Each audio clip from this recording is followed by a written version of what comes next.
Hi viewers, welcome you once again to Micro Learning. This is again Shailaja along with you. Sorry, because of cold and throat infection, I was not able to continue. So today I have decided to continue with chapter 6. We were seeing about banking and we have stopped around in the central bank or the RBI of our country. So a continuation of the 6th chapter, banking, we are going to see at 6.5. That is the continuation from RBI we are going to see right now.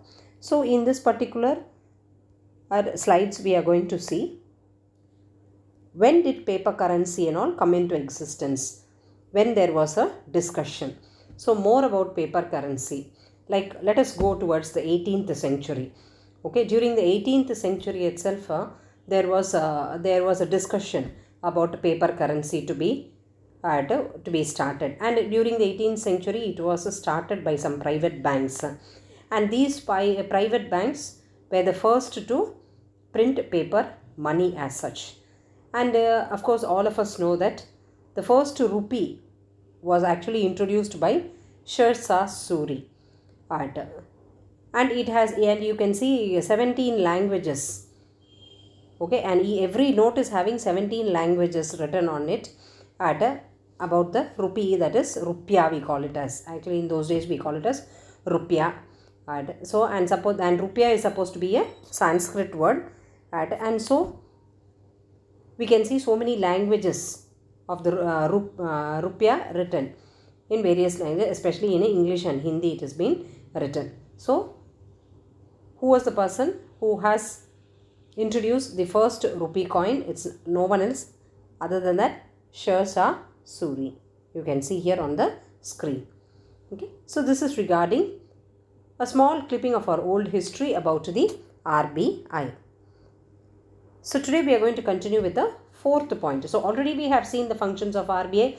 We have covered monetary authorities, we have covered issue of currency, and we have covered issuer of banking license. So today we are going to see the continuation of the functions of central bank, and the fourth function is on the screen, banker to the government. Okay, so any advice or any financial assistance is needed means by the government, the RBI immediately renders its service towards the government. So the RBI and the government are hand in hand with each other, and RBI issues short-term credit towards the government. Why do they give short-term credit? Because the finance has to be rotated, and government cannot, RBI cannot afford to give long-term loans. So they prescribe on short-term credit. So it acts as a banker both to the central as well as the state government. Both of them are assisted by the RBI. It provides short-term credit. Okay, and it manages all new issues of government loans, servicing, government debt. All this has been undertaken by the RBI, and it looks into all the issues which is regarding the finance and the government securities as such, because RBI is supposed to be the design, like how the head of the family takes care of the family. But same way RBI is supposed to be the head of the finance. So it's RBI's duty to see that there is a proper regulation of currency as such. It advises the government on banking as well as financial subjects. So who discuss? The RBI. It discusses with the government. It advises the government what to be done, where has to be invested, what is the source of income that the RBI is having. All this has been discussed by RBI with the government as such. So the next point we are going to see, bankers bank. So if all of us know very well, all the commercial banks come under the RBI.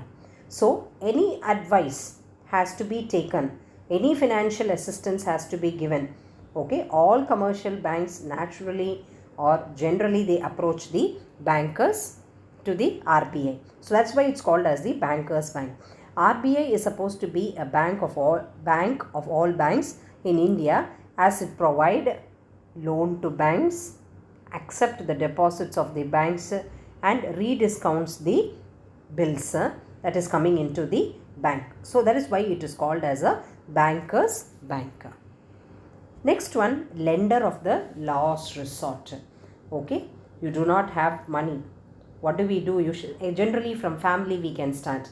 When we do not have money, where do we go first? First we ask our friends, neighbors, the colleagues who are working along with us. To all these people we ask. If we do not get it, or there is a shortfall of money, at the last minute, where do we approach? We go towards the bank. Same way, okay, all the commercial banks, or even if the government is in need of money, the last approach is supposed to be the RBI. That is called, we call as a lender of the last resort. The banker can borrow from the RBI by keeping eligible securities as collateral at the time of need or crisis, when there is no other sources. Like how as an individual, when we do not have finance, the last resort that we go, we approach the bank, we pledge something over there, or we give away some securities, and we we collect money from the bank. Same way, the government also, the RBI also is supposed to be a lender of the last resort to all the commercial banks. Next one, it acts as a clearing house. What do you mean by clearing house? Okay, clearing house is nothing but it is an institution. That is, especially it is called as a financial institution. Okay, and what does it do? It facilitates the payment and securities of the government. So, for settlement of banking transaction, RBI manages 14 clearing houses. It facilitates the exchange of instrument and processing of payment instructions. Next one is custodian of foreign exchange.